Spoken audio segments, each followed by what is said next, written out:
புரட்டித் தரும் புரட்டாசி படையல்.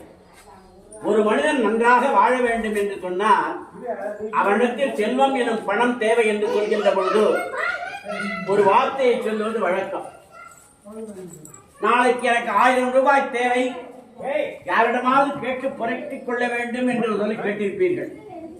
இங்கே புரட்டிக் கொள்ளுதல் என்றால் உள்ளவர்களிடம் கேட்டு சேகரித்துக் கொள்ளுதல் என்று பொருள்படும். எல்லா செல்வங்களும் வைத்திருப்பவன் இறைவன்.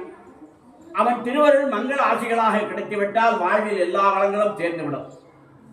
துன்பங்களை மாறி புதிய வாழ்க்கை பிறந்துவிடும். செல்வத்தை தேவைக்கு புரட்டுவது போலே இறைவனுடைய ஆசிகளை புரட்டுவதற்கு என்றே ஒரு மாதத்தை நம்முடைய முன்னோர்கள் வைத்திருக்கிறார்கள். அதுதான் புரட்டாசி மாதம்.